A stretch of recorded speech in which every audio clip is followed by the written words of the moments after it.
What's up, everybody? Welcome to another episode of Super Gamer Boys. I am your host and captain and dad, Garrett Morlang. And here in the virtual studio with me is Adrian, the homeboy Holmes. Welcome, Adrian. What's going on, everybody? Back at it again. I'm ready. Let's do it. Back at it. And just before this episode, literally like 5 seconds ago, you gave me a new nickname. Am I the pure one, or is that nickname already been taken by someone? You're the patron saint. Oh, the patron saint. Garrett, the patron saint. The Mother Teresa. Okay. Of the Super Gamer Boys. There we go. That's what it is. We're not going to say why. We'll just say that's what you are. Okay. Yeah.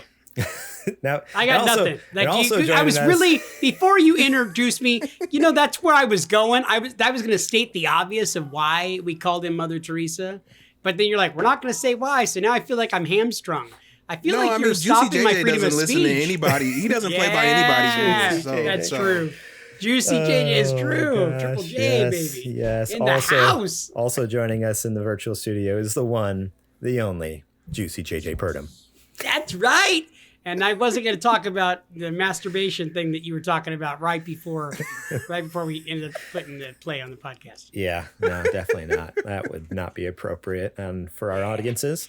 He was doing what's called a circle jerk on the podcast, and he was trying, but we were trying to beat the countdown. And he's like, 5, 4, and he's like, I'm really pro at this. I could get it done. And I'm like, what a champ. So I mean, we were proud of you. You're going to hurt yourself, though. I do want you to know you got to stretch. There's like a stretching routine right before. My parents support us now on Patreon. We can't talk this way anymore. It's against now. Oh, I'm sorry. I wonder how you had 2 kids. That's right. And how your parents had you. Not by masturbating. That's not how that works, Adrian. I'm talking about this kind of stuff in general. Oh, okay. No, that stuff's fine. Whatever. I don't mind. Exactly. No, it's all good. All good. How was your guys' weekends? Do anything special? I know, JJ, last week you had that accident with the corn and everything. You've recovered since then. Yeah, how you feeling? No, I feel so much better, guys. And once they pulled the cob right out, minimal scarring. Scarring. So good to hear. For the most part, I'm doing pretty good. I'll never eat popcorn again. I'm going to tell you that. Never. Okay. Never going to eat it again. I had a pretty cool weekend. I ended up going to a coworker's house. She said it'd be great if you and the family came over. And I was like all of my family? Okay. I don't know if you know what you're getting yourself into. Yeah. And so I brought the whole kit and caboodle, and we went over to a friend's house, and we had a blast. They were like, hey, we really like board games. And so they busted out board games, and we played Battle of the Sexes.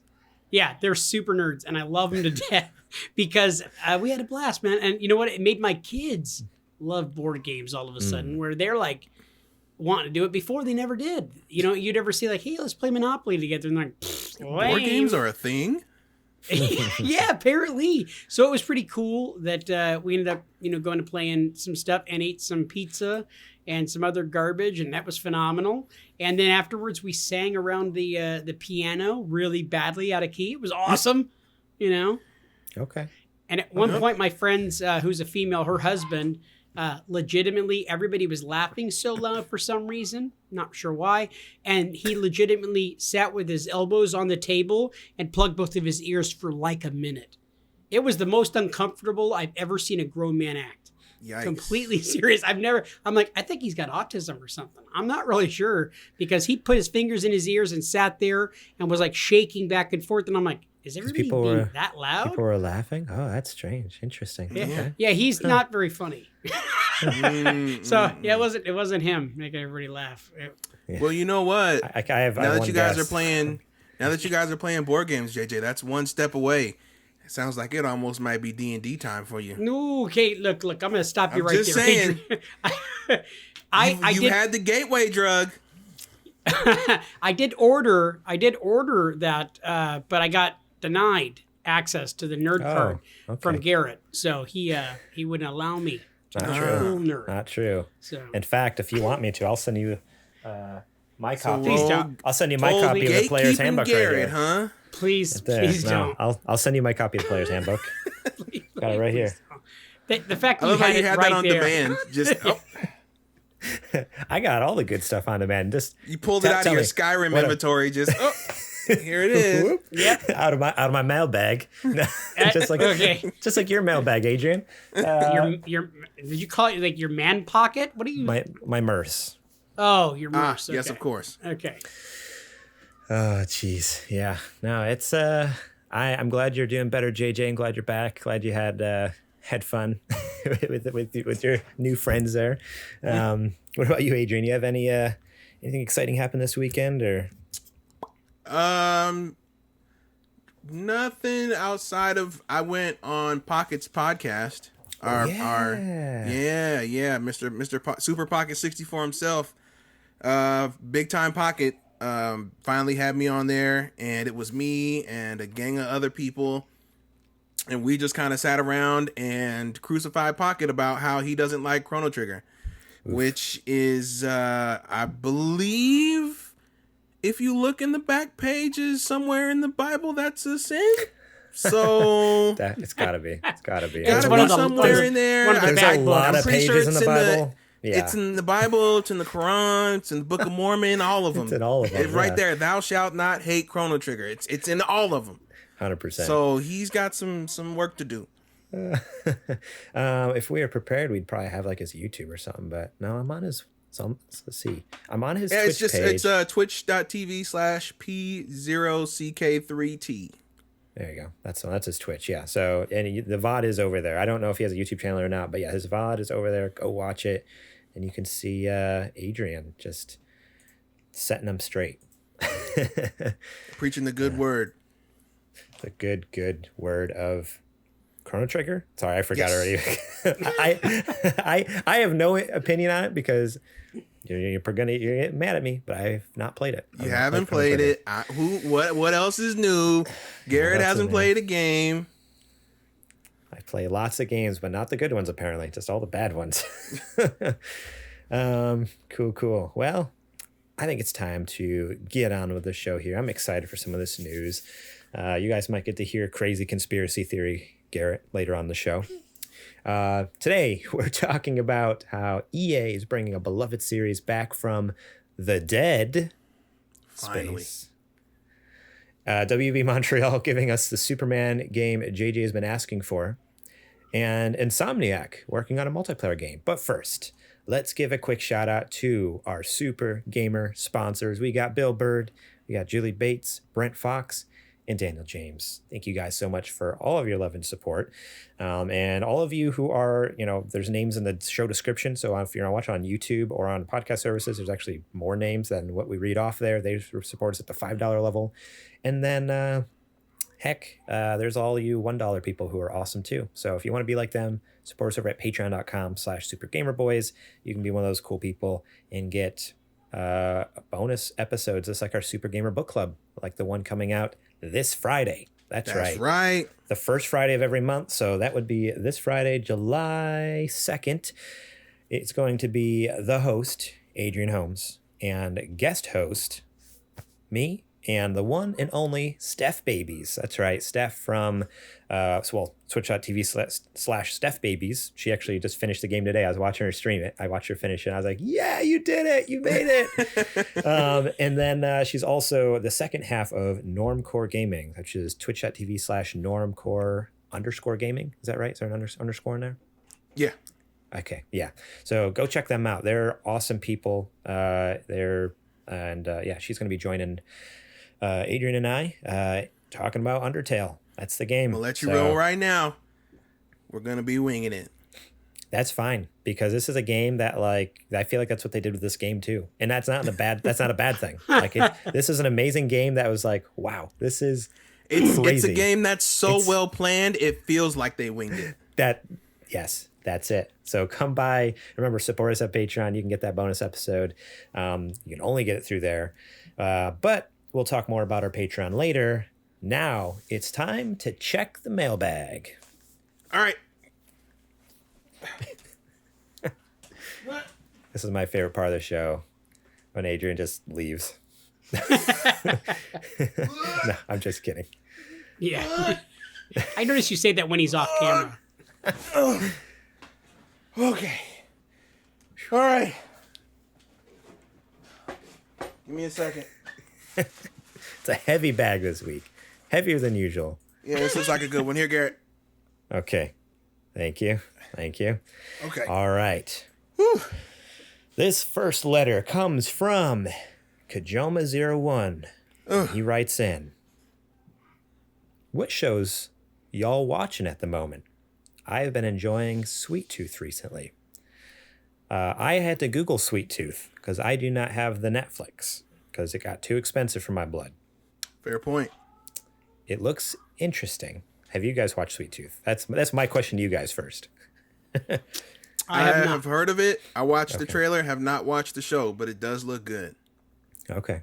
Interesting. Yeah, my brother, I stopped by his house. He was watching it, and he's like, have you seen this yet? No, and I watched a couple minutes, and it didn't make any sense to me. But I came in, I've since seen the trailer.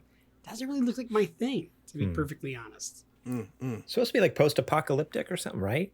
With like a deer boy. It's like hybrids. I didn't really get the concept. There's only so much they could show you in a trailer. Yeah, I've actually seen some of those people here in Nebraska. Interesting enough. There's a couple of small villages where they call them villages, by the way. Was M. Night Shyamalan there? No, there's nobody who's not white. So let's just throw that out there right away. That's right. It is Nebraska. Fair point. Nebraska. Jeez. What shows are you guys watching? If you're not watching Sweet Tooth, what have you been watching? I've been watching. It's a series called Tokyo Revengers, and it is about a guy who used to in middle school be part of a gang, and he made some terrible choices that led to him working at a convenience store and pretty much being broke and hating his life, and somehow he gains the ability to go back to his prime, which was his middle school self, and gets to make some changes to make his life and his circumstances better for himself. And also to rescue a old flame of his that ended up getting killed in a car accident in the present day. So, dang, it's pretty sweet. That's crazy. I saw you tweeting about that the other day. I hadn't heard of it. What's it on? What can you watch it on? It's on Crunchyroll, so you can watch it for free pretty much. You don't need a premium membership or anything like that. So, oh, dang, nice. Yeah, that sounds like a lot of fun, man. If I could go back to junior high, it'd be dangerous. Very. That's dangerous. the whole premise, yeah. Right? What'd you? No, I'd probably fail all my classes still. You just do the same thing. I would dang not it, I be did at it again. I would not. I would be so busy like making podcasts before podcasts were a thing, being so early on the bandwagon, dude. Are you crazy? Trying to set yourself up. You're like, absolutely. I'm gonna invest all kinds of money into Google. I love it. Invent Dogecoin before it's Listen, Genius. There's gonna be digital money. I know. It sounds crazy. That's trust why me on this one. The movie Hot Tub Time Machine makes me laugh so much because one of the guys ends up going and becoming a huge musician in the second movie because he ends up going back in time and comes up with all these songs that are all popular songs that we've known forever. He's singing like, a lot of Michael Jackson songs like Thriller, and he's acting like he came up with them. It's like, oh, that's just phenomenal. Well, it's like that Beatles movie. Did you see that Beatles movie where? Yeah, he doesn't go back in time. The trailer for that looks so good, and then it turned out it was just okay. Yeah, this is fine. He doesn't go back in time, but it's like, everyone just forgets the Beatles, and he starts. Yeah, that was a crazy movie. Yeah, not as good as the trailer definitely made it look, but what have you been watching, JJ? So I've been watching a show called Manifest, and it's on. Right now, it's on Netflix. There's 2 seasons that are available on Netflix right now, and I've been binge watching it for like crazy. I haven't watched very much TV up until recently. I have a little more time on my hands. And so Manifest is this show where there's a whole family that's in Jamaica and they are about to get onto a plane and they come over and tell this family, hey, we're overbooked on this plane. So if some of you would like to stay here and take a later flight, you'll save $400 on your tickets. So this guy and his 10-year-old son that has cancer, and his sister decide to stay while his wife and his 10-year-old son's twin sister ends up getting on the plane and flying back. They get on this plane a little later, and the plane hits some crazy turbulence. And when they land, the cops and the NSA all show up and start, pull them aside and start questioning them. And it turns out they've been missing for 5.5 years. So for them, no time has changed other than the plane ride, but they've been gone for 5.5 years. So like the little boy's twin sister is now, 15 or 16 years old or whatever, while he's still a little boy. And yeah, it's just an incredible show where now they're having these callings where they're being told, like, one chick is a cop, she's a detective, and she's being told, like, go here and, like, set them free. So she sees these dogs behind this chain link fence, goes and, like, cuts the thing, and, like, she gets seen on camera cutting this chain and letting these dogs loose to run away. Well, this cop friend of hers says, like, hey, we need to go take these dogs and return them. That's a felony what you did, and you could lose your job and, do jail time and stuff. So they go back with the dogs, and she keeps hearing, set them free. And they bring the dogs back to the owner. The owner's sitting there. Well, these two little girls that were abducted were inside of this metal shed, and, like, she kept hearing "set them free," and it was actually these callings were telling her to set the kids free, and, like, so they arrested the dude and everything. It was just what an incredible show, and so there's just been so much of it. I've had so much fun with it. So crazy. Yeah, it's on Netflix, and I've been binge watching it like crazy. I've got a few friends that I've turned on to it, like, hey, check this out, and every one of them have been like, oh, it's so easy to, like, digest.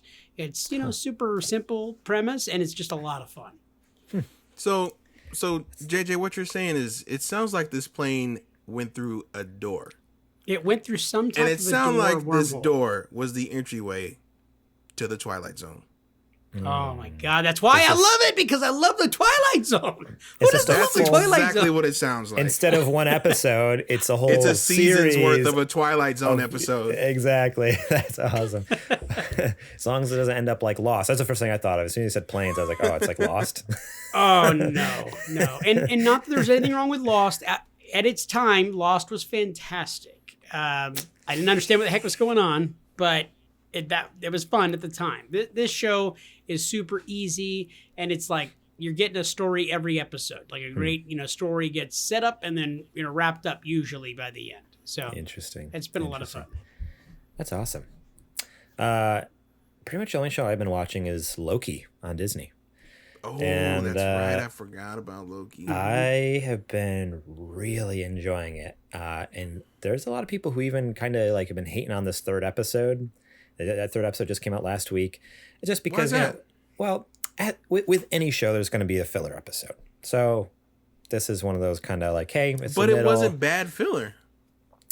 That's exactly. I didn't think it was bad, but I've been like hearing from different people that like this is probably one of their least favorite ones. I'm like, I don't know, like this. We finally like we met someone last episode.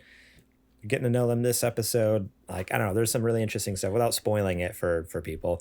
I actually really enjoyed the third episode. I thought it was great, and the way it ends, I'm like, yeah, there's no way they don't have enough time for it to be filler though. It can't be filler. It's only 6 episodes. That's the other thing. Yeah, no, you're right. But I think in the sense that the story doesn't necessarily progress in the episode.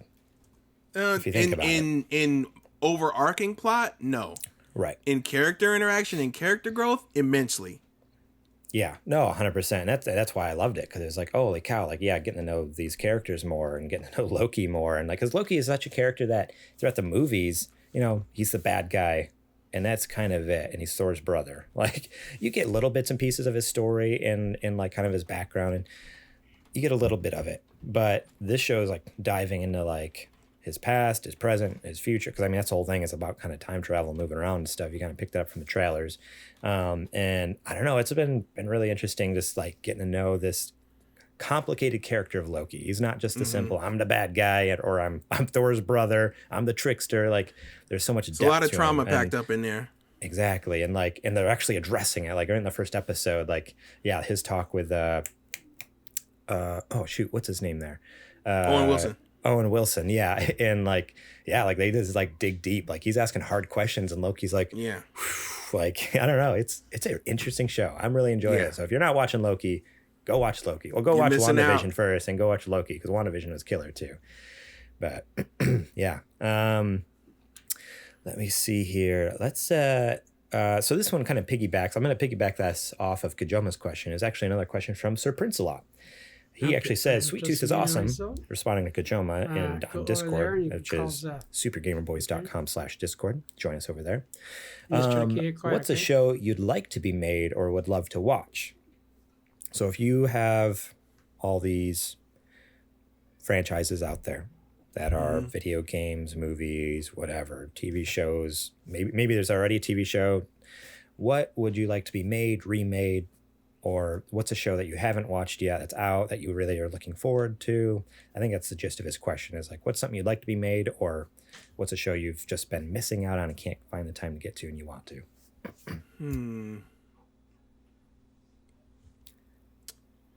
Mine is kind of a deep cut.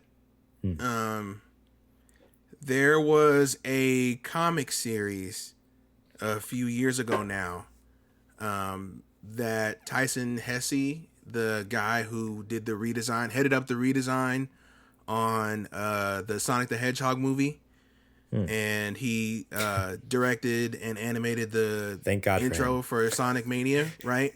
Yeah. So he created his own story, and it's called Diesel, and it takes place aboard like these gigantic airships, right?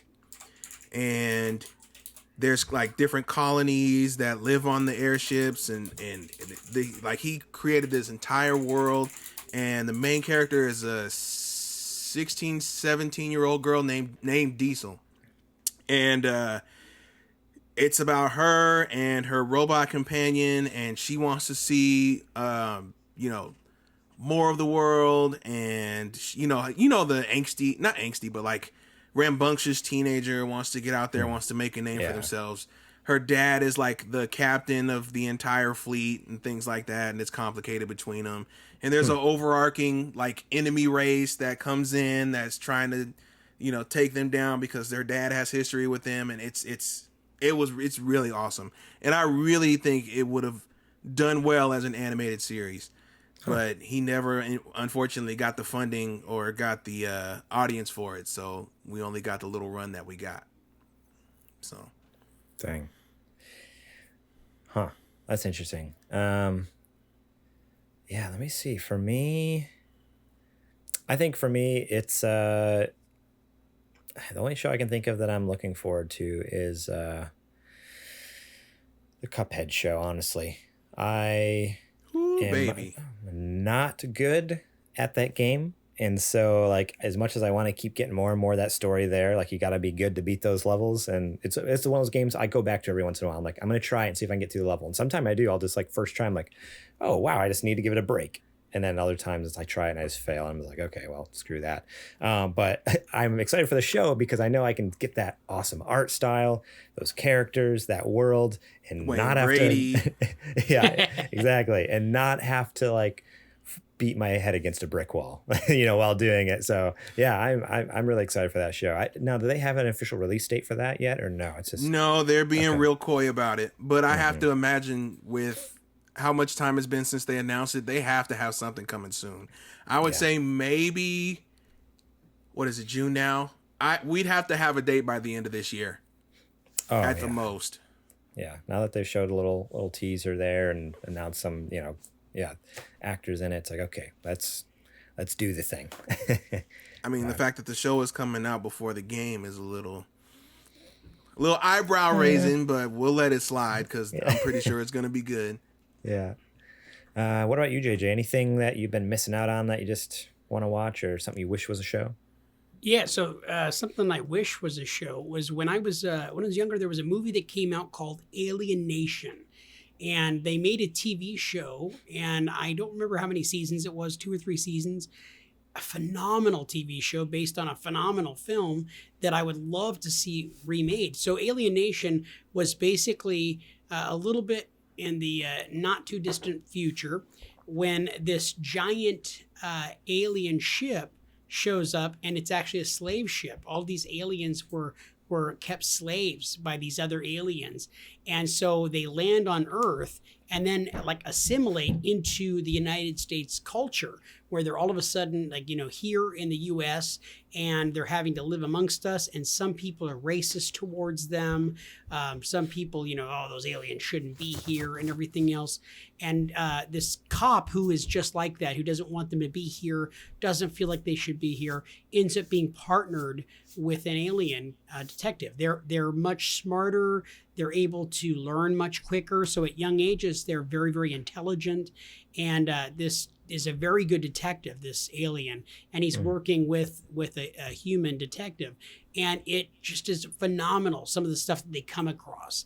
And so I would love to see something like that done now with the science fiction makeup that is available now versus what was done back in the 80s and 90s. So something like that was a really fun show for me. So the moment you said like, hey, what would you like to see? I would like to see something like that come back. You know, I love the premise of it. And I think there's so much behind it through, showing the different prejudices and bigotry that we have in our culture and stuff like that. So I think it would be a lot of fun to see something like that, come onto TV. Dude, that could be good. Yeah. We got a bonus question in the chat, Garrett. I did see that. So for the first time ever, normally we get all our questions beforehand, but we're going to pull one from the Twitch chat. We got Crimson5106 highlighted a message here. He said, what are your thoughts on adapting The Last of Us, the TV show? I'm guessing we're talking about the HBO TV series there.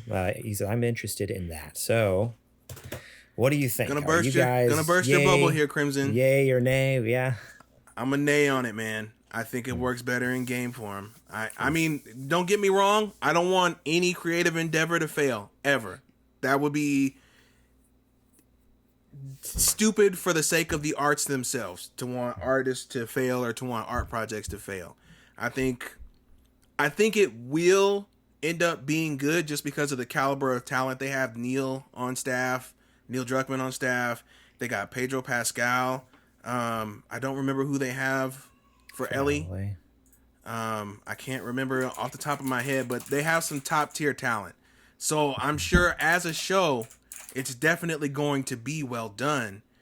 But I feel like the optimal medium for telling this story is the interactive. And I think that would work out better, in my opinion, as a game. But like I said, I hope the show is great.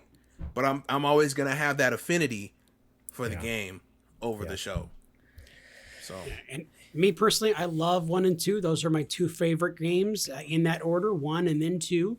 I love those games. The stories are phenomenal. I personally think that those are going to be great, bringing them with HBO, with Druckmann being on board. I look forward to it. I'm going to be a big fan of it. I know that it's got Pascal. He's a phenomenal actor. You've seen him already in everything that he did, with Disney already. So I think that with HBO being at the helm, it's going to be fantastic. And I would like to see not an exact adaptation. I'd like to see some new stuff come out of it. I've played through the game, a few times now, and it has not ceased to be entertaining to me, but I don't want to watch the exact same thing in game form, because like Adrian's saying, the interactive aspect of it is a big part of that, and you're not going to get that when watching it in this medium. But I know I definitely don't want it to fail.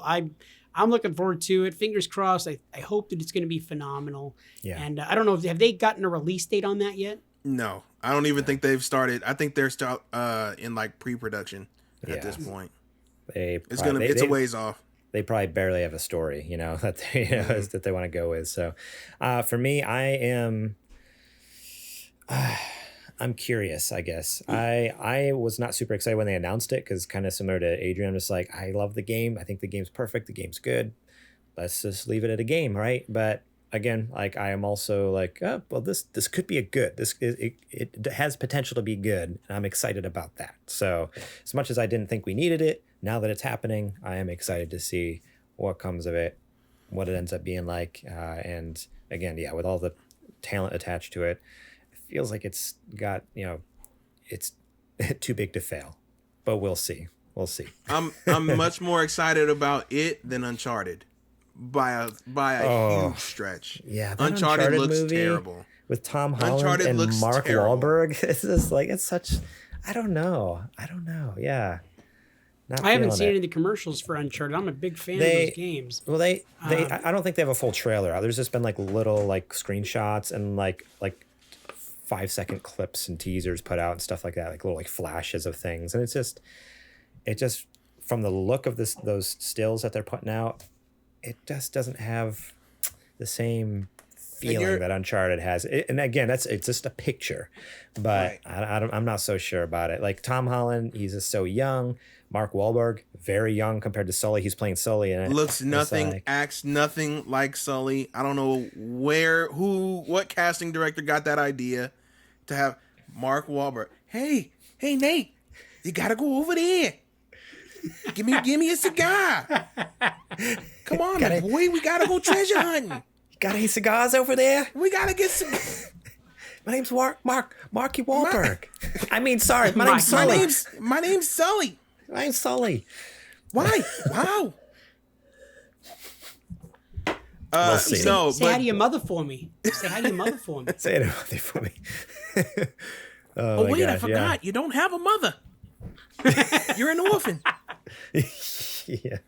But no, JJ, you're absolutely right. It's the games are phenomenal, and it's just weird that they didn't seem to show the same amount of care that they are with The Last of Us, especially because it's involving the same studio. And I feel like, I don't know, if it's me and something like a property from my studio, I wanted to have the same level of quality that my interactive projects do because my name is on it, my brand is on it. Mm-hmm. So it's just weird that they kind of let Sony Pictures, I feel like, step in so much on this and pretty much let them do what they want, I feel like. Yeah, definitely interesting. We'll be keeping our eyes out. I guarantee you when that comes out or when we get any trailers, we're going to be reacting to it. You're going to hear our thoughts on it for sure. So, yeah. Keep an eye out for that. This last question is pretty much just for me because you guys probably have no idea what this is about. Shadow Ranger 02 asked, do purple orcs really exist in the Warhammer universe? And my answer is, yes, they do. The reason you never see them is because purple is the stealthiest color. Best camouflage. You wear purple, you can't see them. So that's why you never see them. But they are there. They do exist. Yep. My nerd level was way too low for that one. You guys have fun. Nerds unite. All right. I think it's time for the nerdy nudes. It's now time for the nerdy news. Ooh. There we go. I had to fill in for you last week. Yeah. Did you? Yeah, did you hear that? I missed that. I missed that. Gotta go listen to that. It was perfect. I will go check it out. This news story comes from VGC Video Games Chronicle. EA's IP revival is reportedly a Dead Space reimagining. That's right. Yes. It was first claimed by journalist Jeff Grubb this weekend that EA was set to announce a new project during its EA Play Live event on July 22nd, which he had previously claimed was an unnamed established IP revival by EA's Motive Studio. The story was then picked up by VGC and other outlets, and now Gematsu has corroborated the report and claimed that the established IP is Dead Space. The Dead Space series, first released in 2008, has not seen a new installment since 2013 with Dead Space 3. The series developer Visceral Games was closed by EA in 2017. Stupid decision. Yeah, 100%. According to Gematsu, the new Dead Space game will be a reimagining of the series rather than a straight sequel to the existing trilogy of games. Following the closure of Visceral, which had spent 2 years developing a Star Wars heist game called Ragtag under by Amy Hennig. Amy Hennig of Uncharted all fame. People. Yeah. Ugh. She was going to make a Star Wars game. It would have been awesome. It would have been better than Uncharted because it's Star Wars and the person who made Uncharted. Dude. Many of Dead Space's senior developers formed a new PUBG cooperation development studio called Striking Distance in 2019. It talks a lot about the people who left Visceral, which I'm not sure about. I just realized that. But yeah, that's the article. That's the news. Apparently, the rumor is July 22nd, we are getting a new Dead Space. Do you believe it? And if so, what do you want to see from a Dead Space game? Like, are you happy? So they're saying July 22nd, we're supposed to be getting this new Dead Space game. So no, we're supposed to hear about it. Oh, okay. So EA did not come to E3 this year. They are doing their own event called EA Play, and it was happening on July 22nd. And so it's basically an E3 conference. They're going to be showing off updates to games and I assume trailers for new games. That's what they normally have done in years past. So that's what's happening on July 22nd. It's the EA Play event where they announce a bunch of, hey, here's all the cool EA stuff coming. Yeah. Well, having just played through Dead Space not that long ago, I'm super excited to see an updated version of Necromorphs.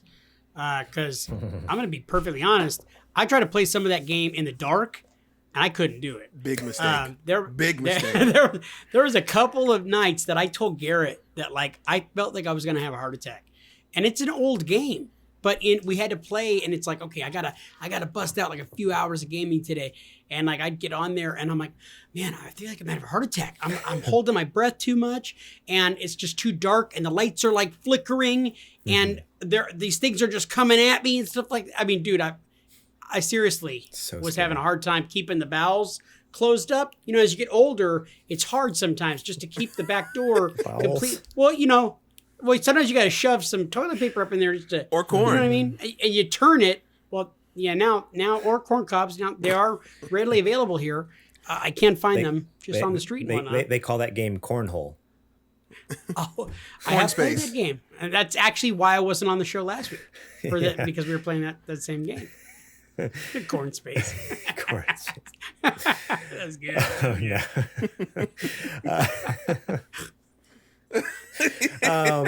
What are your thoughts, Adrian?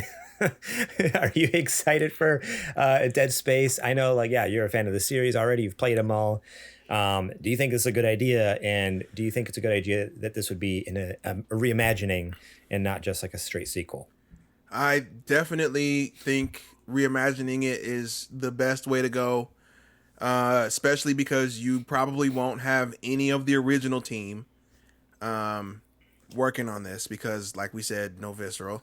So you would at least want to take people who understand what Dead Space, or you can do even like how Microsoft is doing with Halo, where they have people who were who are at Bungie and were on the original Halo team as advisors for the 343 guys. I think you could take people who are not, obviously not at Visceral anymore, but people who were on the Dead Space team and maybe hire them as advisors to this new team. So that way they can make sure that they at least get the spirit of the game right and still put their own sauce on it at the same time. That would probably be the best route to go. Yeah. So I'm excited to see what this new team can do with it, if it's a thing. Like I said, we're just speculating. Yeah. Like Jeff Grubb could sneeze and people will put a headline about it. But yeah, hopefully it pans out and hopefully it's really good. So yeah, my question is, I guess I stopped reading because I was like, oh, this isn't pertain to anything. But now that I'm reading it, I'm like, oh no, this is very important. That studio that was developed from the old Dead Space team called Striking Distance, they are working on a new sci-fi horror game called The Callisto Protocol. And if you remember the trailer from that game, it literally looks like Dead Space. So all the old people from the Dead Space studio who left because they got shut down, they went to a new studio and they're making a sci-fi horror game that's called The Callisto Protocol. And when you watch that trailer, it's like, oh, this is Dead Space. I remember that now. This is Dead Space. So with that in mind now that I've finished the article here, I'm kind of interested to see, like, if EA comes out with their Dead Space, man, how is the market share gonna bang out on that one? Like, you think EA's gonna win out versus Dead Space? It'll be Dead Space versus Dead Space. Exactly. Yeah, Dead Space versus Dead Space in quotes. Perfect. Yeah, because EA is gonna be putting out the official Dead Space game, but Callisto Protocol has all like the actual people that developers worked on the who worked on the originals, original. Exactly. So that one might have more heart and soul of Dead Space than the other one does. It's the Back for Blood of space horror games. Yes, exactly. I'm actually would really like to see the reimagining of it, and I don't know if you guys feel this way, but there were certain aspects of the story to Dead Space, like some of the backstory, that was really contrived. So some of it was kind of a stretch with the back history of some of the necromorphs. What are you talking about? It made perfect sense. I don't know what you're talking about. Completely okay. logical. All right. Completely logical. Well, what I'm saying is I'd like to see something that makes a little more sense, and that. So you would like a more story driven type of deal? Absolutely. I'm always more of a story guy, and I mean that's ultimately what I love video games for. And not that it was a horrible story, but I would love a narrative, versus the just looking for the scare. I want a story. I want to be able to lose myself in a game. Gotcha. Okay. That makes sense. But so we'll have to stay tuned. Just keep your eyes over on our content. July 22nd, I'm sure if we don't do a live reaction, we might do a post reaction. If we don't do a post reaction, we'll definitely talk about the episode. So definitely just keep an eye on what's going on here, Super Gamer Boys, because if EA respects working people's time, they'll hopefully have it on a weekend and we can do it. Yeah, that right? too. Jeez. Yeah, what is the deal with I mean, I understand E3 is supposed to be like a big event that media goes to, so that makes sense for the media. But for everyone else, it's like 10 in the morning. I can't watch a Xbox conference at 10 in the morning. Like, what are you talking about? I can. I won't have a job while I do it, but I can. Calling in sick. Right. Are you going to pay for those wages, Xbox? Right. Garrett, I wouldn't be the one to talk because, as I recall, you were talking about how people were calling while you were watching E3, and you were looking and you're like, I'm not going to answer that one. I'm not. Come on. I mean, he doesn't listen to the show. But the boss doesn't. You know what I mean? You don't know that. Let's be perfectly honest. You never know. I didn't hear anything. I don't know what you're talking. I don't know what you guys are talking about. I didn't hear a thing. Correct. That's a correct answer. This next news story comes from CBR.com. Superman game rumored to be in development at Warner Brothers Montreal. While Warner Brothers... Let me say that one more time. While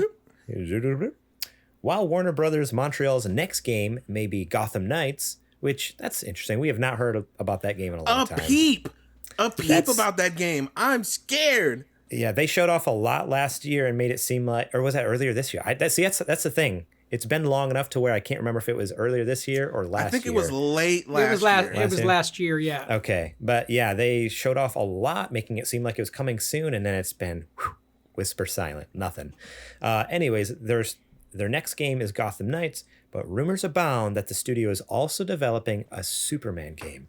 While the existence of another AAA IP project at Warner Brothers Montreal was previously known thanks to a published job listing, insiders have begun to hint that the mystery IP could be Superman.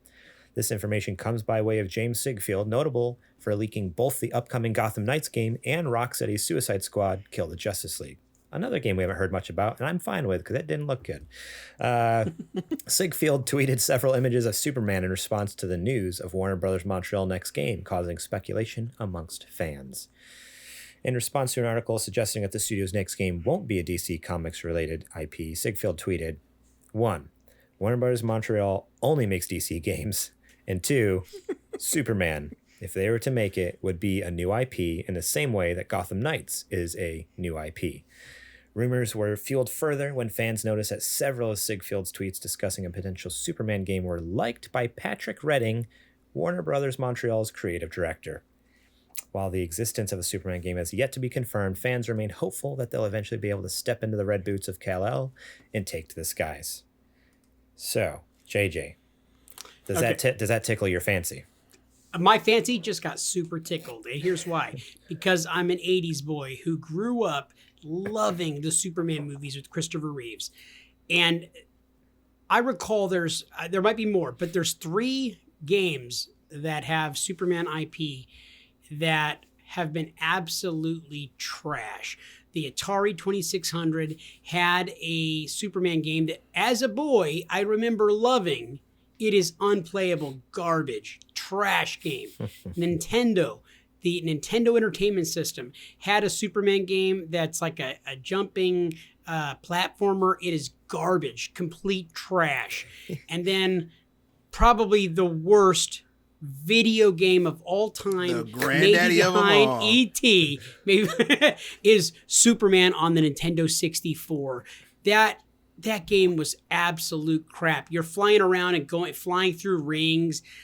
Everything about that game is total dog crap. And look, if it's related to any of those three games, this is going to be crap too. But I love Superman, and with what has happened with some of the other stuff like the Batman games and Spider-Man, I think that there's something there. They can have a great game with a flying character of Superman. That guy, the Man of Steel, he's so much better than the Dark Knight, the Cape Crusader. It's all about Superman. Garrett, right? That's what they call him. I know you don't know that, but they call him the Cape Crusader. It's one of his nicknames. Yeah, interesting. Yeah. So basically, Superman can be really, really great. I hope that it's great. If it looks anything like Gotham Knights, then it's going to be phenomenal. Because from what I've seen of the Gotham Knight trailer a year ago, looks fantastic. It's got a beautiful aesthetic to it. Now, does it play very? No clue. I have no idea. Yeah. I'm really, like you guys, shocked that there hasn't been anything else about it lately, because the way that they talked about it was going to be coming out soon. Yeah, they definitely made that. It made it seem that way. I don't know if they ever said it, but it definitely seemed that way. Now, my question for Adrian, unless Adrian has other thoughts he wants to talk about, but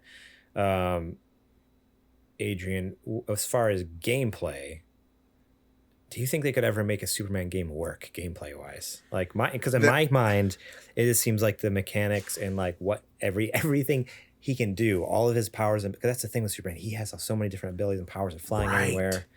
How does that look in a video game? Like, how does that? That's the toughest challenge, I feel like, because you can make a really good Superman story. There are countless excellent Superman stories, but how do you make a game as Superman feel like a challenge, right? Mm-hmm. Because you can maybe count on two hands in all of DC Comics people who are actually a match for Superman. So without Metroiding him and taking away his power, how do you create a compelling gameplay system for somebody who could literally destroy the planet should he choose to? Man, you can do whatever you want. Imagine if they made a game that was like open world and kind of make your own decisions, like a Fallout type thing. And you could just do that. Like halfway through the game, be like, you know what, screw it. Fly out into space, and the game ends. So like that's the end of the game. Like DC would never let you. But it would be an interesting take.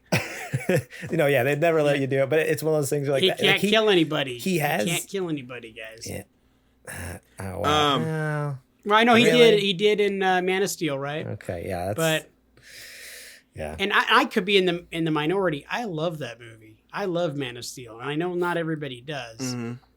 But that movie was pretty great. It's because you're Crimson a says, blind fanboy. who would they get to voice Superman if they do it like a story-based game, like how Spider-Man was? I mean, it's Tim Daly or make it silent. Right? Like, I don't think there's any other choice. He's been, when you read Superman comics, he's Superman. Just like how when you read Batman comics, Mark Hamill is the Joker and Kevin Conroy is Batman. That's just how, that's how the three of them work. There have been other Superman who were okay. Not Christian Bale? Not Christian Bale, no. And that's not to say he wasn't a good Batman. He was a good Batman. He was a good Bruce Wayne. But when I think of Superman on the page or in animation, it's always been Tim Daly. So yeah, the animated series. Yeah. And in the same way, when I hear Joker or I read anything in Joker's voice, all I hear is Mark Hamill. I'm sorry, Mark Hamill. Yeah, I don't know why I said Mark Harmon. That guy was great in the movie Summer School. Yeah, no. I'm really tired. It's 2 hours later than you guys in Nebraska. Right, just so you guys. Okay. Yeah, well, we better speed this up. Then the poor JJ's going to turn into a pumpkin. I already did. Yeah, no, I had to agree with you. Yeah, if it's one of those things like, yeah, there's a voice you hear when you read something. Yeah, whatever you hear in your head when you read like a comic book or you're like reading that dialogue. Say if you muted the TV, like that's who it should be, and that's how I hear too. Tim Daly, like that's who it'd have to be. I don't know. I think they. As far as to address the rumor, again, that we're talking a lot of rumors tonight. I think this is pretty plausible. Like, people have been begging for this. Like, it has to happen eventually, right? Like, there's no way there's no way they can ever not make a Superman game ever again. So I really am thinking there's something to this, and I would have to say, yeah, their next game, whenever Gotham Knights finally comes out, their next game will probably be a Superman game. But again, if Gotham Knights hasn't been announced yet, if I had to guess, probably coming out either like probably early next year, maybe. Superman is still another 5-6 years out, easily. I've got to agree with what Adrian said, though. He does need to be hobbled because he is too powerful. So it's almost like you would have to take away some of his power in order to be able to play that game. You know, maybe him in search of his power, or again, Darkseid is one of the only guys who really has ever kicked his butt in any of the comic books. Is there a storyline where he like loses his powers and has to kind of find him again? Like, could it be something like that? Oh, absolutely. Countless. Yeah. Okay. Yeah, there's many times. Yeah. I don't know Superman. Like, he's a horrible superhero, so I don't know. Yeah. This is from the same guy who you don't know Batman either, but you're like, oh, I love Batman. I'm like, oh yeah, the Cape Crusader, and you're like, who? I'm like, Batman, and you're like, no, they don't call him that. Yeah, they do. Man. Batman? There's a man. There's a bat. There's a man who's a bat. What? It's the Batman. Oh my gosh. Which also looks fantastic, by the way. Oh, heck yeah. The Batman. That trailer made me feel things. Oh man. Oh no. And now we're talking about masturbation again. Gary, you better move on. Go to the next thing. Look at you, Mother Teresa. Circle. Good. Full Nice. circle. No joke though. Anyways, the next news story here. Spider-Man Ratchet & Clank developer. I don't know. I don't have to say Insomniac. Insomniac Games is working on a multiplayer project. The makers of Ratchet & Clank and Marvel's Spider-Man Insomniac Games appear to be gearing up for work on a project with heavy emphasis on multiplayer. This comes from multiple job postings at the studio, which Insomniac says are for a multiplayer project. Among other roles, Insomniac is looking for a creative director, a story lead, an art director, and systems designer specifically for multiplayer systems. Digging into the listings doesn't glean too much in the way of specifics, though there are a few clues. The systems designer role asks for candidates to design player interactions and systems, including combat, navigation, progression, and economy, for a multiplayer environment, indicating that whatever this multiplayer game is, it's likely pretty involved and complex, certainly more than just a multiplayer component thrown into a single-player game. The same listing also asks for a thorough understanding of melee combat systems, enemy design, and boss design. So there's not much to hang off of here. Sorry, I missed this next part. The story lead job actually is looking for someone with experience with multiplayer narratives. So yeah, there's not much to grasp onto here other than there's a multiplayer game and it's going to have these certain elements to it. But I mean, at this point, anything Insomniac makes has been gold. They don't really have any misses that I know of. Insomniac doesn't miss. They don't miss. So if this do you think is they're like, going to go with new IP though, or do you think that they're going to throw out a multiplayer game with Spider-Man? Or they've done new IP and didn't miss. miss. Sunset Overdrive was a hit.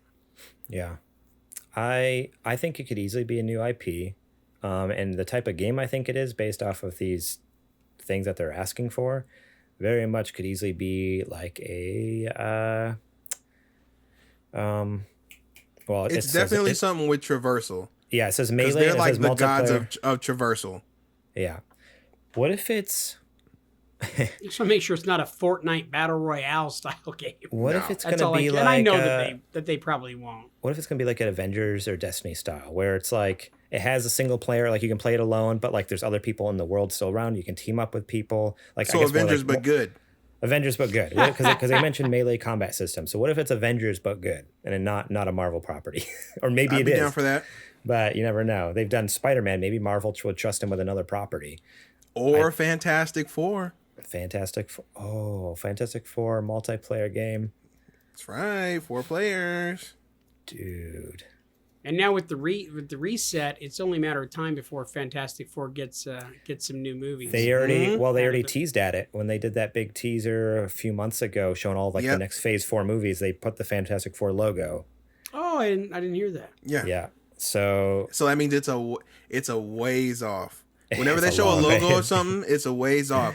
You can ask Nintendo, where is Bayonetta?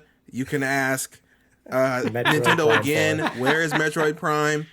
Whenever you see a logo, it's not coming for a long time. Not coming. But you heard it here first. That's right. Insomniac is making the new Fantastic Four game, brought to you by Marvel Studios. Oh my gosh, it's all you, Adrian. You nailed nailed it on the head, because I was thinking like, yeah, what if it's like Marvel Avengers, and you're like, oh, Fantastic Four, like, oh, duh, yeah, that'd be perfect. That's exactly what they're describing here. Melee systems. I want to see that now. Bosses. Oh man. The only thing that might put a wrench in that is that would mean that they're working on 2 Marvel properties at the same time. You don't want Marvel burnout at the studio, so you might want to reel that back in. But they're very different. Fantastic Four and Spider-Man, though, like, Yeah, you're right. You're right. Guess. You're right. But at the same time, like the video game world, it's not like the cinematic universe where everything's connected. At least so far, like everything is very separate. So I feel like they could easily like make a Spider-Man game and then still make a Fantastic Four game, and it wouldn't be different combat elements that they're working on, because they have different abilities they got to make stuff for. There's going to be different enemies. It could take place in a different area. Fantastic Four is in New York City, correct? Like they generally, but I mean, they could go somewhere else, or they could just use all the New York City assets they already have and just throw Fantastic Four in there. Half the game's made. Have a Spider-Man cameo. You can do a lot. There you go. So I mean, yeah. Go ahead. I would like to see a Deadpool game made by. But how could you make that 4-player? Nah, you couldn't. Right. Well, I don't know. In Deadpool 2, Yeah. he did have the X Team or whatever it was, X Force or whatever. Yeah, but they weren't there the entire movie. That's you know true. what I mean? We did get a lot of secondary times where there characters. was just Deadpool by himself. So I feel like having to craft an entire story about 4 people being there all the time would be difficult. Yeah, that would be tricky. I don't know. It'll be interesting to see. Like we said, Insomniac does not miss, whether it's new IP or old IP. So I trust him. It's gonna be a banger. It's gonna be a banger, and yeah, I'm excited. I don't have to play Ratchet and Clank to know it's a banger. It's been a banger since day one. So 100%. Man, tonight has been just chock full of all these rumors and speculation. I like this. This is fun. This next news story is just all right. Sticking Garrett, to the same I'm theme. gonna sit on back. You go. You let the horses ride. Okay, I gotta stretch out Oh here. man, let me grab my cup here. You all ready for this? Go ahead. This article, I'm not gonna spend. I'm saying right now I'm not gonna spend a lot of time on this. We'll see what happens. We'll see where it goes. My plan with this is gonna be required reading. So I'm gonna spam it in the chat. It's gonna be in the show description. Everyone go watch it. But this is the craziest video game conspiracy in forever. It's pretty bizarre. But stick with me here. So the title of this is "What's Going On with Blue Box Game Studios in Abandon? Is it really Kojima and Silent Hill?" So on April 7th, 2021, an article appeared on the PlayStation blog revealing a teaser for an upcoming first-person survival horror PS5 exclusive called Abandon. The post was by Hassan Karaman, the game director at Blue Box Game Studios, and it appeared to be like any normal PlayStation blog showing off a new upcoming game. These kinds of articles aren't uncommon, and initially, not much was thought of it. By the way, this article, or this whole editorial, everything craziness, awesomeness, is written by Chandler Wood over at PlayStationLifestyle.net. So go check it out. I already posted the link in the chat. It's going to be in the description of the show. These kinds of articles aren't uncommon. In fact, the announcement video has quite a few negative comments from people criticizing everything from shoddy sounding voiceover to the janky frame rate. A couple months later, Blue Box Game Studios reveals that Abandoned would get its own PS5 app, which would let players run the game's trailers in real time on the PS5. So instead of just watching a trailer, a video like an MP4 or whatever, or something on YouTube, the PS5 would actually render it in real time. So you'd essentially have the game on your PlayStation and show your trailer. That is such a sick idea. How do they not do that for every game? Right? It's pretty cool, but it's never been done before. Like, you think about it, like, this is crazy stuff. This is for an indie developer to do something like this. It's a little crazy, right? This is a curiously specific thing that not even first-party PlayStation Studio games have done. So it raised some eyebrows that this unknown game studio would be the first to pioneer this feature. The app was first announced for release on June 20th, but a later tweet from the studio says it'll be released June 22nd. And then I think there's just an update now. It's been pushed to August or something like that. So we're still a couple months out from getting that, which, JJ, you're the only one with a PS5, so you'll have to check that out for us. So here is what's going down here. Why do people think that Blue Box and Abandon are actually Kojima and Silent Hill? Here's where we dive down the rabbit hole. Abandon. Let me see. Hang on. The first week, Blue Box Games posted a tweet indicating that Abandon wasn't the actual name of the game and teasing a game name starting with S and ending with L. Silent Hill. Okay. That's it. They don't say that, but they give you the first one's S, the last one's L. Okay. That's a stretch. It could be anything. Let's move on. Theories have already been circulating that Blue Box was another Kojima ruse and that Abandon was in fact the next Silent Hill. And of course, this random tweet exacerbated this speculation to nuclear levels. They actually then put out a tweet. We wanted to set things straight. We have no relations with Konami. Silent Hill is owned by Konami. We don't have any relations with Hideo Kojima. Never our intention to tease the game. Rode that wave. We apologize. But people still aren't buying it because, let me see. There's more coincidences. Let's see here. Let's start with the logo for Blue Box Game Studios, which is just the PlayStation Studios logo, font and all. It's literally, if you look at the Blue Box logo, it looks just like the PlayStation Studios logo, but with the PlayStation logos, it just says Blue Box. But again, it uses the same exact font, same shape, same size, same colors, black and white, everything. There's also the fact that Blue Box only seems to have a single employee, Hassan Karaman, who coincidentally or not, shares his initials with Hideo Kojima. And despite saying that they've worked as a support studio for years, you won't find any record of the games they've supposedly assisted with in the past or other developers talking about working on Abandon. The only previous games connected with them are some random Steam early access stuff and a couple mobile games, which only have like 4 or 5 downloads. So it's like it's almost as if things have been set up that as if they're a big shell. Exactly. As if a big shell. It's supposedly based in the Netherlands. Blue Box Game Studios appears to have been founded in 2015, exactly 1 year after the release of PT, and right around the time Kojima was going through his breakup with Konami. Is this all part of the long con? Well, some of the tweets from Blue Box have been sent at very odd hours for Netherlands time, but they do line up with Tokyo workday pretty well. This goes on and on. There's about 100 reasons why this is. Somebody spends their entire day just looking this stuff up. This article, I'm not even a quarter of the way through it. There is so much more to this. Go read it because I am convinced that Abandon is Hideo Kojima tricking us all into thinking it's what's his name, Karaman there, and it's some little small indie game. In reality, it's Hideo Kojima tricking us all, and he's going to come out and reveal that it's actually a Silent Hill game. Sony stepped in, mediated between the two, got the license. They're working together. I was going to say, there's no way. I think it's wishful thinking on your part. I noticed that you're smiling like goober right now. Oh. Like from ear to ear, anything that's got Hideo Kojima even like mentioned in the same breath. No way like, Konami lets him touch any property ever again, dude. I think so. I mean, you're right. Yes, I think the only way this would happen.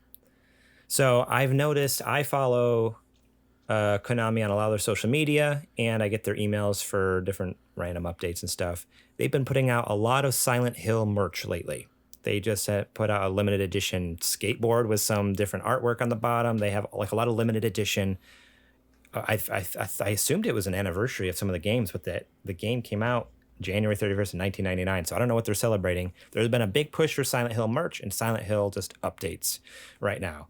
Well, not updates as far as games and stuff, but you know what I mean. So my thought is, what if, like, and it would be a miracle, you're right, but Sony was able to mediate something between them, because with Kojima's, like, Konami, as much as they hate each other, Konami knows they've got the goods, and Kojima, like, he has just the brain, the vision, and they both know it about each other too. Like, Kojima knows, oh shoot, Konami has this awesome IP. Konami knows, even though we didn't always see eye to eye, like, I'm sure they have some respect for the man. Like, he has some crazy visions. If they don't, then screw Konami.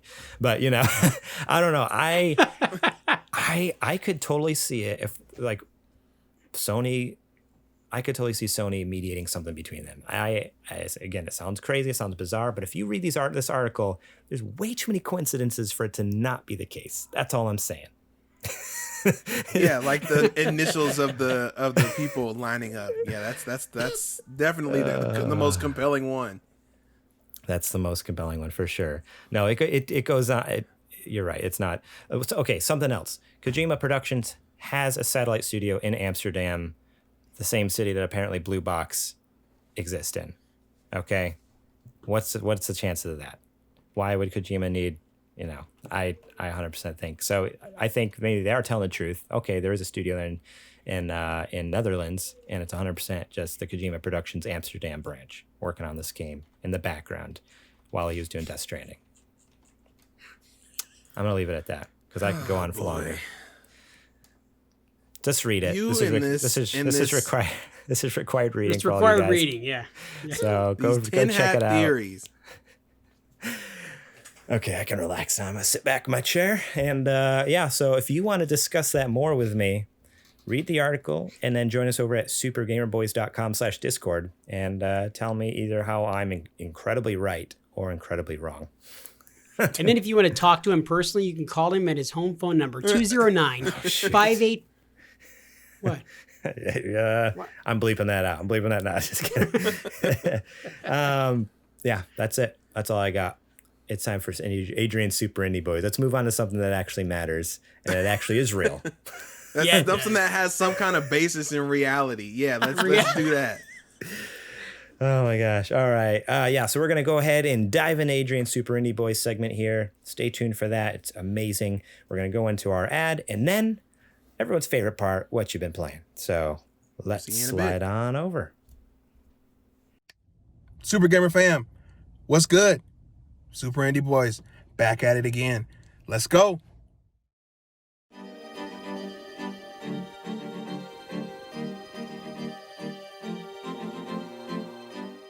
Pack a lunch, because we're going exploring in Reverie. Reverie sees us as a young kid exploring his grandparents' home island on a summer holiday visit. You'll go through fields, caves, and yes, even other dimensions, because as you may have realized, not all is as it seems here. This island is also home to spirits, and unfortunately, not all of them are friendly. I hope you know how to swing a yo-yo.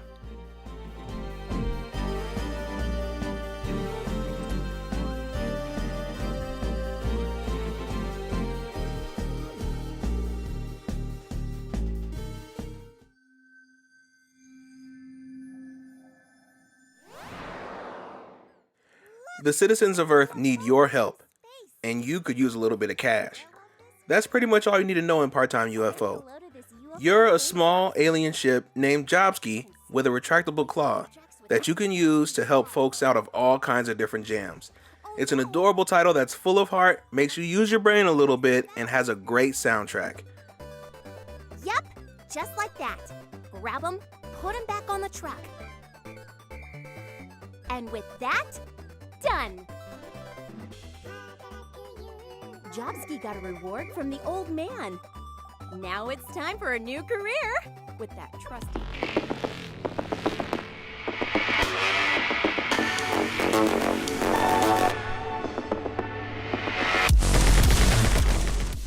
Bullets, ballet, and more bullets.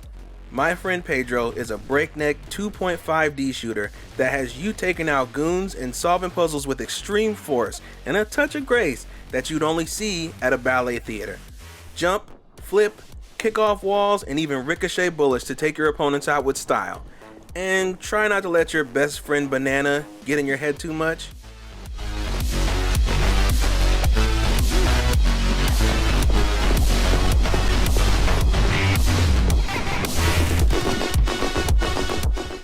Yep, that's it. Another week in the can.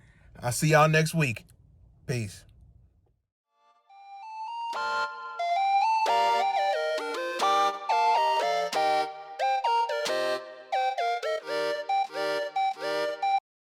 Alrighty, guys. That's always a good segment. I like Super Indie Boys. That's got some, always got bangers in there. Play them. So what, oh yeah, this is a part of the show where I tell you about our Patreon. You can support us over at patreon.com/supergamerboys. That's right, folks. You can go over there and support us for just $1 a month. That's right. $1. And you can get this episode early and ad-free. If you're not watching live, obviously, if you happen to catch us when we go live, because we changed it up this week, then good for you. But as soon as this episode's over, this VOD goes down, and you can't watch it again until Wednesday when it comes out for everyone on YouTube and podcast services. But if you want it early and without the ads, which is this part and bumpers at the beginning, you can support us $1 a month. You get that. Also, bonus episodes. What's it called? Super Gamer Book Club. Man, Super I totally Gamer spaced Book. there. I was like, what the heck is that show called? Super Gamer Book Club. It comes out every month, just one episode a month, first Friday of every month. In this month, coming up, like we said at the beginning of the show, Undertale. That's right. You can go over and listen to Adrian, Steph, and I to talk about Undertale, our experience with it. Good, bad, ugly, fun, funny. I don't know. We'll see. Masterpiece? Masterpiece. 10 out of 10. I don't know. Or worthless piece of garbage. You'll have to wait and see. Make sure to support us on Patreon and do what some of our people have done. You support us for $5-10 a month, and then you forget all about the show. 2 or 3 years later, you're still supporting us. You can do that. You can help us, where we can talk about video games. We can afford to buy video games and then talk about them on the show with your support and love. 100%. Yeah. So we have levels where you get show notes early, you get shout outs on the show, and the producer tier. Adrian was at one point, and look at him now. Now he's the top dog. He's actually our boss. He was our fake boss before, but now he's our real boss. So now I'm running. Fine, I'll do it myself. That's exactly what he said to us on the phone. If you want it done right, you got to do it yourself. Yeah. He just came in here and just Thanos'd it. Yeah, he's like, nope, this is mine. This is mine. So remember, patreon.com/supergamerboys. Support us over there. And as I've mentioned every week, we still have no supporters. Still no Bezos money? For free. That's right. You could give us money for free. It doesn't cost you anything, and we get $5. So if you have Amazon Prime, that means you have Twitch Prime, which I think they actually call Twitch Gaming now. I don't know. Anyways, you can link the two, and it gets you 1 free subscription each month. And if you send that our way over at twitch.tv/thesupergamerboys, we get money from that as well. It doesn't cost you anything. We get money. Win-win. Go do that, please, because I've been talking about it for weeks. And no one's done it yet, and it just blows my mind because it's literally free money that sits there. So there's your weekly warning. That's all I got. Let's get back to the show.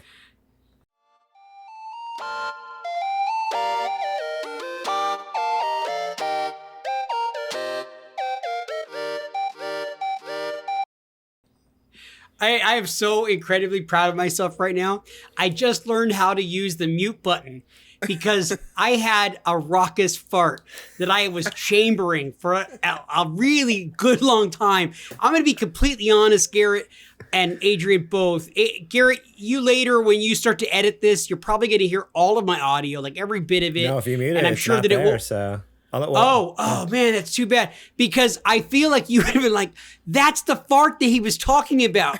That it was, I'm in a small room. In fact, it's getting here now. It's wafting into my nose. Like, it stinks so bad. But it's a small room, and it was cacophonous. It sounded like thunder. And I know in California, you guys have heard thunder. You haven't truly heard thunder unless you've been in Nebraska. It's like thunder, big time, right? California does not get thunder. California, like being from upstate New York also, and living in Wisconsin, they don't get thunder in California. I don't know what that is. Also lightning. Like, there's no lightning over there. There's like one strike. Oh, I just saw a lightning. Oh my gosh! strike. Everyone inside! Quick! Everyone inside! Here, it's like, I swear the entire sky is lit. It's the most insane thing I've ever seen. It's freaking and I was Zeus sitting outside, and everybody was smiting people. Everybody was running inside, and I'm like, why is everybody going inside? And they're like, you will get shocked. Go inside, Batman. But listen, the reason I bring up all of that is just to say that the fart that I chambered and then let loose in this room was so loud that it sounded like thunder. And my family opened the door and said, are you okay? So, I mean, Dad, that tells you. why does it smell like rancid popcorn in here? And again, I said, I'm on the podcast with Garrett, and they understood. They understood. It all makes sense. It all makes sense. Yeah. Zero in the chat, Zero Faint says, that's why your camera was shaking like there was an earthquake. Right? I wish you guys could smell it right now. It's amazing. No, I'm good. I believe you. Are you sure? Okay. All right. I believe you. I think it's time to ask the real question here. What you been playing? So, Adrian, give it to me. Sir. What you been playing?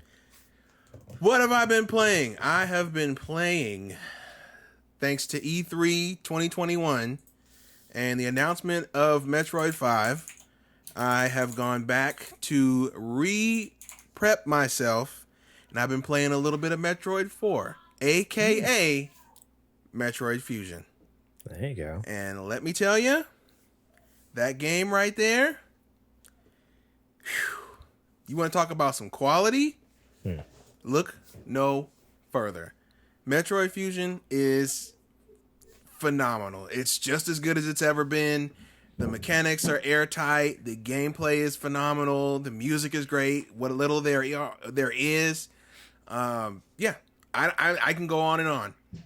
But yeah, Metroid Fusion. I've been playing it on my GBA the correct way. Not like other streamers who have been playing it on their Wii U.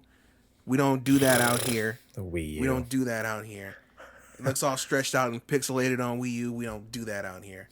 And then the other game that I've been playing recently that I have gotten back into, my long lost love, not long lost, it's only been a couple of years, but my lost love, a little 3DS game by the name of Animal Crossing New Leaf.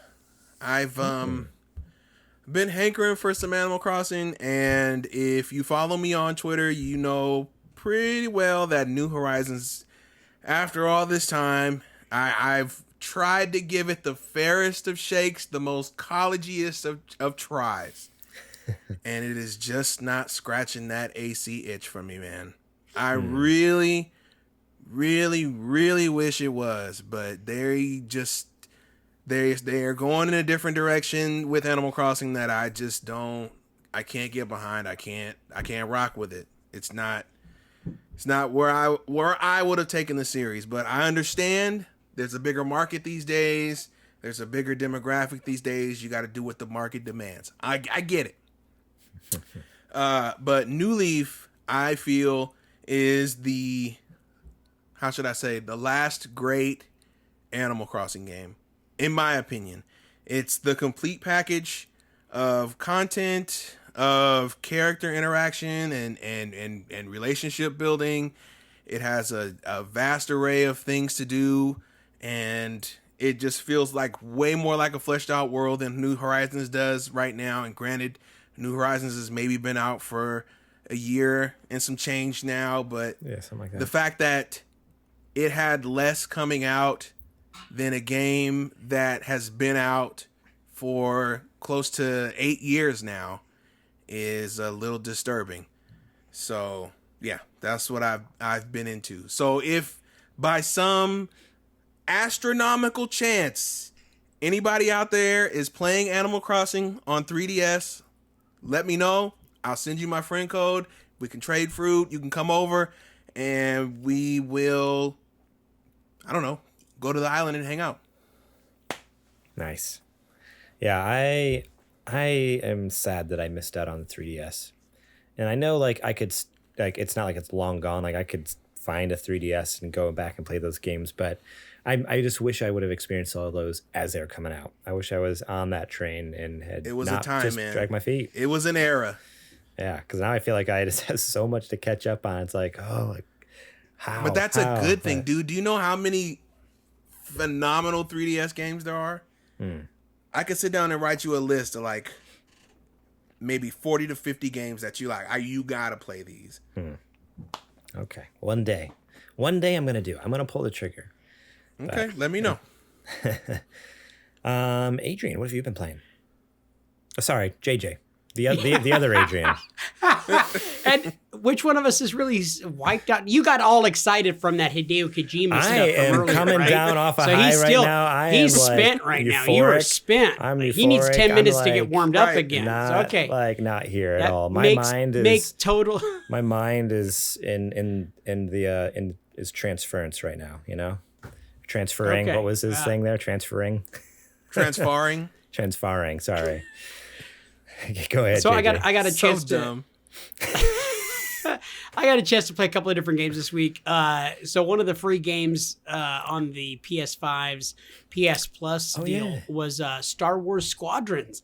And so I've never played that game up until now. And you know what? A lot of fun, dude. Running around as a TIE fighter and stuff like that. JJ, are you telling me we're squadding up right now? Is there finally another person playing Squadrons right now? I think that's what has to happen. Is there but I got to tell crossplay, you, though? I'm not good. Yeah, I think there is. Yeah. I have Squadrons on PC. Why don't we all play together? Let's go. What are we doing? do it. We'll see you on Flippity Flop. We're done. Let's go. Shut it down. Well, we should do that as one of our streams then, because if we can all three get on there and stuff, that'd be fantastic. I'm not good though, but you guys do that. Who really, cares? is that As long as really we're what- having fun. You don't play with me to be able to watch me excel at games. It's more like to laugh at me. Yeah, for to my see how you can break it. To inappropriateness. see how you can break the game and laugh at you. Yeah. I probably could I probably could, to be honest. But no, it's a lot of fun. And then the other game that I've been playing is I picked up for my son on his Switch, Nintendo Switch's new Super Mario Brothers Wii Deluxe game. Wii So it Deluxe, came out yeah. on the Wii U. So it's the U Deluxe. Yep. The U Deluxe. Yep. So it came out on the Wii U, and this is a reissue on the Switch, and so it's got a couple of different games on there. And so he was like, "Hey, Dad, you want to play the new game? You just barely got it." So the last couple of days we've been like just jamming on That's it. a fun and matter game. of fact, yeah, that game is a lot of fun. Yes, man. dude. Like, I just Super Mario Brothers, like everything that they've come out with, dude, is so much fun. Everybody likes to say, new Super Mario Bros. They made too many of them. It's the same thing. But people keep buying them. And I feel like the newest one, the one that you're talking about, the Deluxe, that's the formula perfected, dude. Yeah. It is. Me, my brother, and my parents all played that game, and we were crying laughing how much fun we had. That's what I care about. And that to me means Nintendo made a fantastic product. I could care less if they make 10 of them. If they're all that good, let's go. Yeah. Yep. I could play that thing all day long. Like, I mean, I'm having that much fun. I love that, like, coming here, I've had more time to be able to play video games. So I could be able to come on the show and talk more about it. But it's also about spending time with my kid, and being able to have like really great quality time. And what's more fun than playing a Mario game where, you get pissed when you die, and all that kind of stuff. But dude, it's the challenge of like, I gotta beat this level, we're like, okay, man, we gotta go to bed, mom, we gotta go to bed like pretty quick. Okay, One more level and we're done. One more level and we're done. And then he's like, Dad, it's 11:30, and like I'm falling asleep. What are you thinking? I'm like, you need to shut up and pretend like you're sleeping Suck right it now, up. or she's gonna hear you because I'm playing right now. So no, it's a lot of fun. If you guys haven't picked that game up for the Nintendo Switch, pick it up. I think it's like $48-50 right now at Walmart. It's worth it. It's always on sale. Totally It's one of those Nintendo games that actually go on sale. Normally there's stuff that doesn't go on sale, but I feel like I always see that one on sale. So go pick it up because it's so fun. Yeah, and you can have up to 4 players, right? 4 players. Yep. I think. Yeah. Yep. So good. So what have I been playing? I finished up Undertale. You'll hear more about that later this week on the Super Gamer Book Club. That one show I forgot the name of. I've also been playing. Okay, this is gonna surprise a lot of you. I know. Last Friday, I believe it was the 25th. Yes. This massive game everyone's heard of. Everyone's just clamoring to play. Dungeons and Dragons Dark Alliance came out. Nerd. Now hear me out. No, so this is a game that came out to extremely bad reviews. Like Eurogamer gave it a 3 out of 5. IGN gave it a 4 out of 10. Ooh, there's a few outlets that gave it higher, like 7s or 8s, but not very good. Audience rating is a 2.8 out of 5 on Google. I think I dodged a bullet. Not great reviews. It's free on Game Pass. So if you have a Game Pass, PC or console, you can go play it and try it. I'm here to tell you, though. What did it cost? It cost me $40. I bought it because I'm a true friend. I have a buddy who has a PlayStation 4 and he was dying to play it. And I said, you know what? I love you so much. You're my best friend. I'm going to buy this game and play it with you. And let me tell you, I am here to set the record straight. This game is by no means a perfect game, but this game is an incredibly fun game. I am not lying. We played for probably 3 nights in a row, late into the night, just laughing, having a good old time, fighting big monsters in D&D. This game's a blast. Who cares that the flag waving in the wind doesn't look like a flag? It's really bad. Like, it seems so simple. Like, right? Just this thing should just kind of move in the wind. It doesn't. It's stiff and it goes like kind of like it's jittery. It's like up and down, like wait, like it's bad. The characters look like Fortnite models. Like, it's not good. I'm sure, like, I booted up on PC. It looks better on PC. Maybe it's just a PS4 and maybe like Xbox One issue, because I do, even with the PS4 Pro, there's things that don't look great.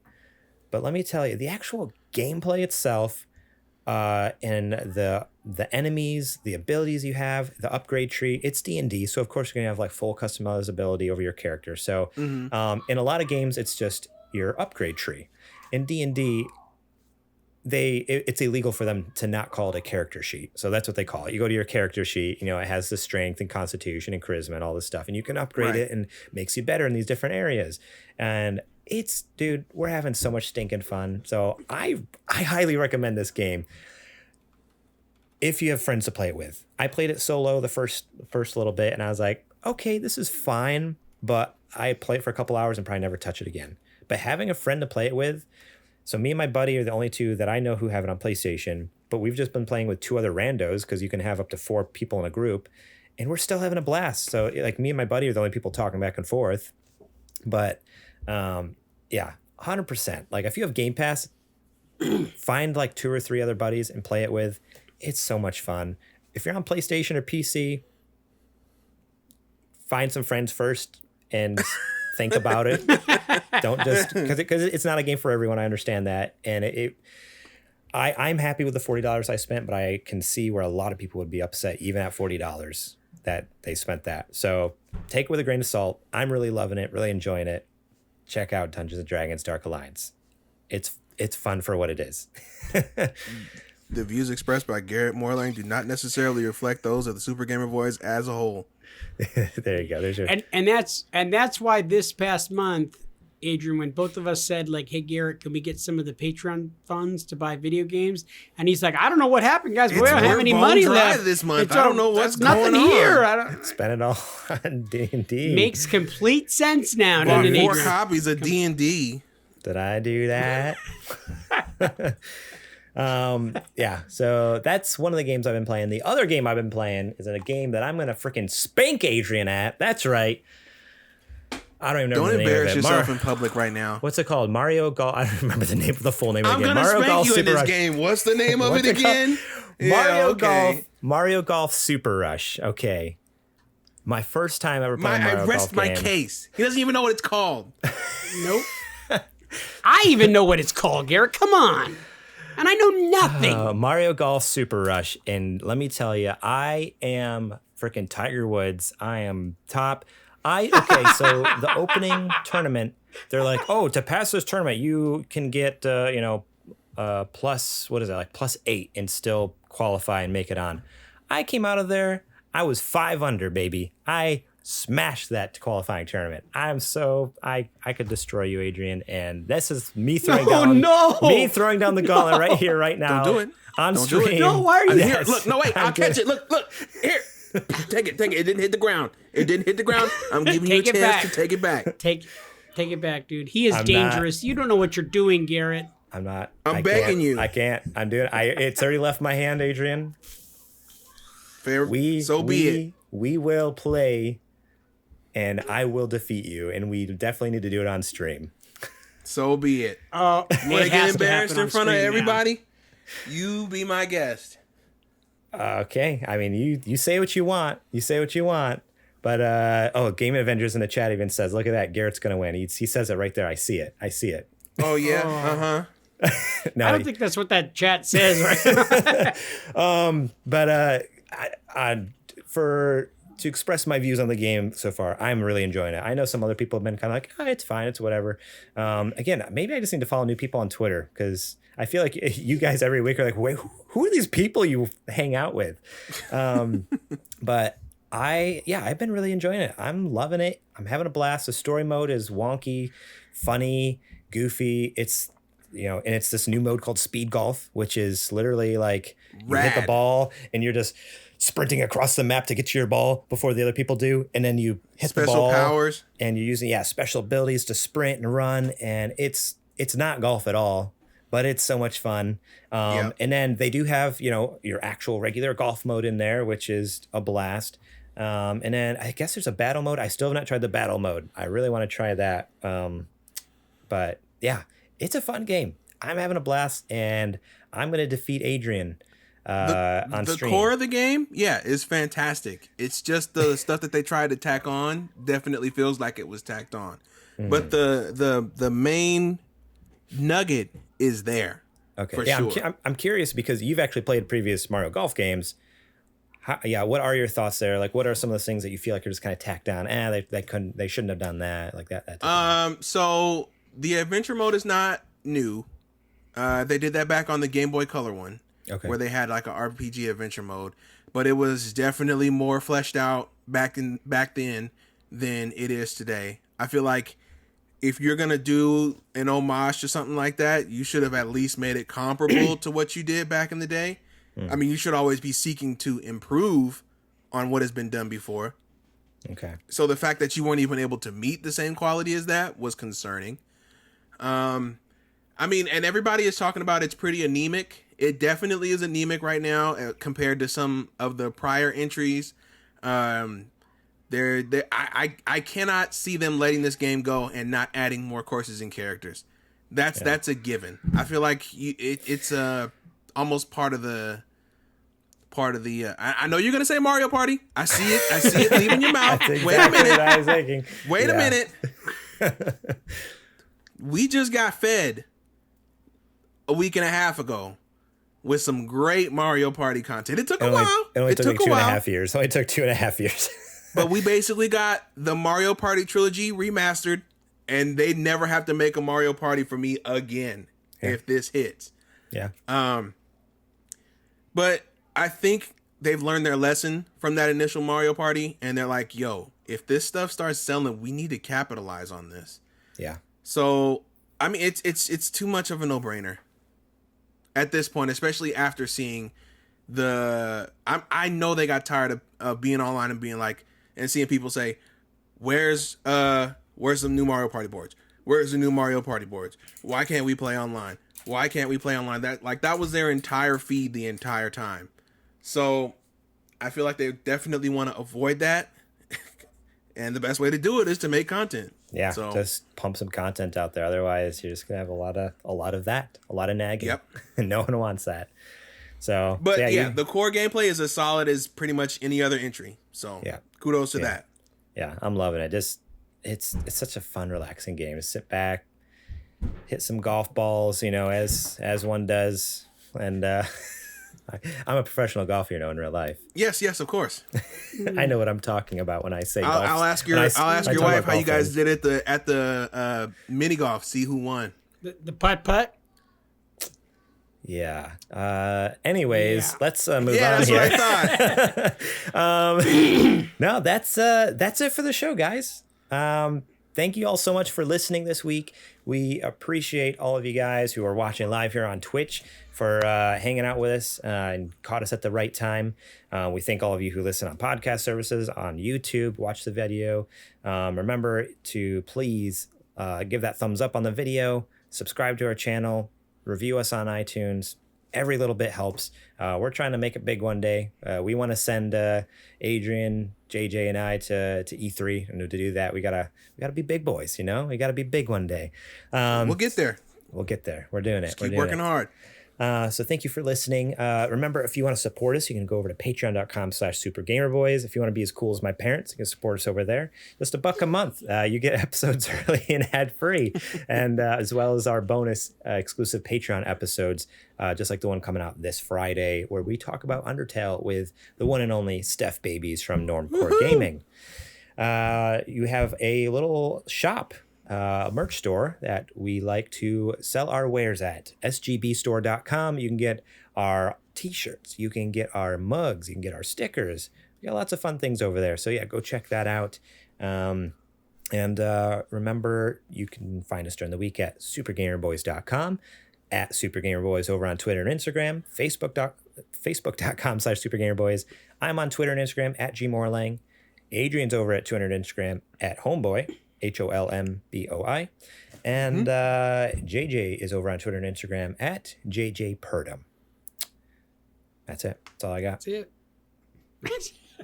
Take us out. Okay, well, just be thankful that we've got the mute button figured out, because that fart was epic a little while ago. And I'm going to hope that we can keep on that task next time we show up right here on YouTube and all the different podcast things. For Garrett Morlang, for Adrian, adorable Homeboy Holmes.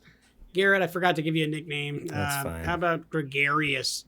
How about Goofy? All right. How about St. Garrett? Grinchy. Oh, that's perfect. Grinchy Garrett Morlang. And, because you're so tight. You know what I mean? Yeah. I'm JJ Purdom, and we are the Super Gamer Boys. And we will catch you on the flippity flop.